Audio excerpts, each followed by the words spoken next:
Амансыздарбы?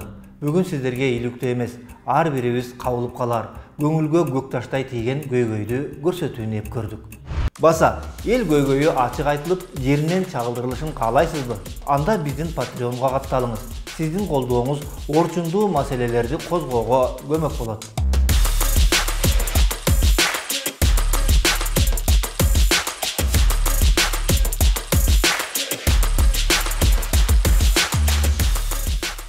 Таңкы саат 7. Балдар бейтапканасынын ачылышына дагы толук 1 саат бар. Эне жана баланы коргоо улуттук борбордун алды. Кичинекей балдары менен саргара кезек күткөн эл.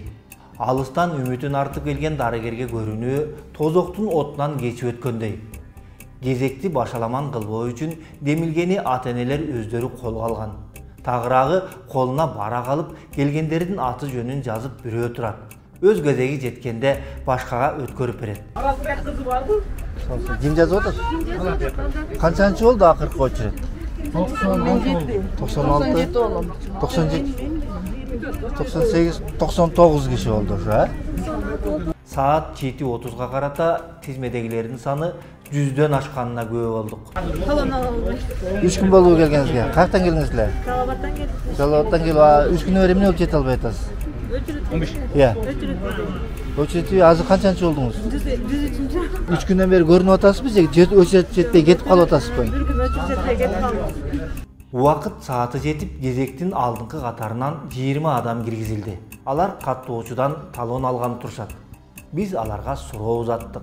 Эң биринчи адам канчада келип жазылып атат? Түнкү саат 1де жазылып атат. Силер 1де келдиңерби? Жок.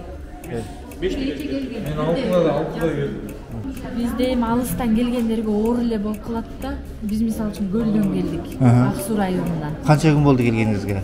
Эртең менен түндөсү чыкканбыз, эртең менен келдик, азыр талон алып атабыз. 20 кишини эле кабыл алатмын го бергенде, ошол кабат жетишпей калып атышат. Ошон үчүн түштөн кийин да иштеш керек болуп атат.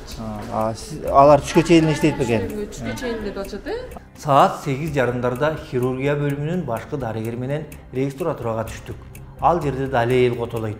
Баарынын үмүтү эптеп талон алып, дарыгерге балдарын тезирээк көрсөтүү. Мынакей карагансыз, бул жактагы эл аябагындай көп келди. Ооба. Баштап келишет. Түнкү саат 2ден. Түнкү саат нарын барынан келип жүрдүк. Турушат, очередь. Райондордон келишет. Сен үйүңө деген ушунчалык райондон келсе, сен принимать этип атсаң, чалкаңа түшпөксүң да, чынбы? Ал деген тиги барын жайгаштырса, регистратура журналмен ар бир эмеге талон менен бөлүнүп, окулист, лор, травматолог, педиатр, хирург толтура бизде. Ушуну жолго салуу боюнча аракет жүрүп атабы деген ой. Бул поликлиникадын жаңы ачылды. Көп нерселерим бар, жетишпеген жерлерим бар, оңдоп бар ретке келтирип атабыз. Бирдей. Бардым граждан Кыргызстан граждандары болуп атканда, тем более бул биздин поколение болуп атканда. Булардын ден соолугу үчүн деген күрөшкө аракет кылып атабыз да. Көрдүңбү мынакей фильмде ушундай да, потому что да бүт райондордон келип атат. Бизде Чүй облусунун бүт райондордон бар шага келишет. Саламаттыкты сактоо министрлигине кайрылдык. Министрликтин маалымат катчысы буларды айтты. Негизи бизде үй бүлөлүк медициналык борборлор ошолорго кайрылыш керек, ата-энелерчи, шаардагылар.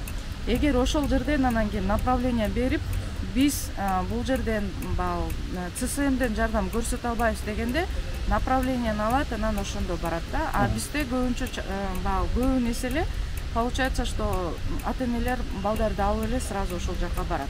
Ошол себептен биз шаардын тургундарына, ата-энелерден да суранып кетет элек. Биринчи ошол өздөрү приписанный болгон үй бүлөлүк дарыгерлер борборуна барыш керек. Өзүнүн үй бүлөлүк дарыгерине же ошол жерде педиатрга барыш керек.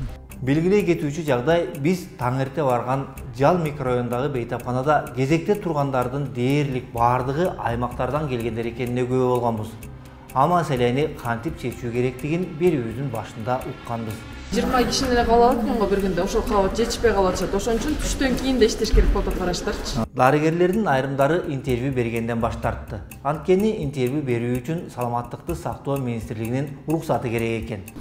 Я не согласна на интервью, я против этого интервью. Я вам интервью не даю. Интервью берем, дайте Венчеву, незаконно саталапсыз. Ошондой эле кошумча штаттарды ачууну да министрлик чечет. Жетишпей калат, ошон үчүн түштөн кийин да иштеш керек болуп атпарачтарчы.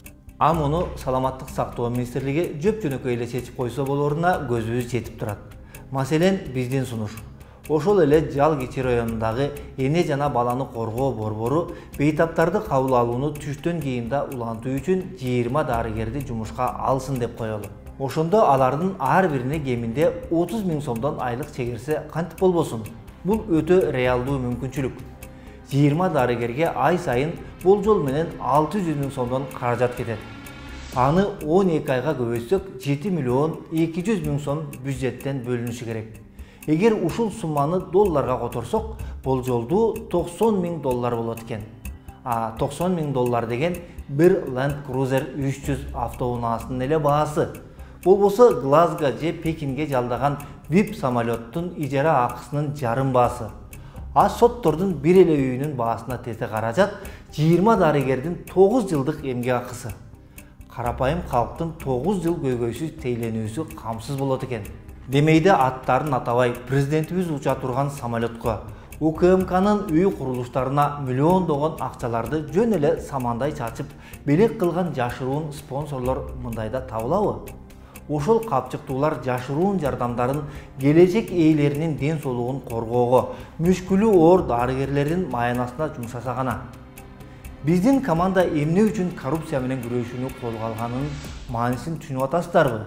Эмне үчүн мыйзамсыздыкка, мыйзамсыз баюуга каршы күрөшкөнүбүздү билесиздерби? Бийлик башындагылар ыксыз чыгымдарды коротуп, өлкө казынасынын тонолушу карапайым калың журттун түйшүгү экенин эстен чыгарбайлы. Эл ырыскысын эсепсиз чачкандарга каршы иликтөөлөрдүн байма-бай жарыяланып турушун каалайсызбы? Анда биздин каналга катталып, Patreon'dan колдоп туруңуз. Сиздер менен мен Сайпидин Султаналиев болдум. Көрүшкөнчө.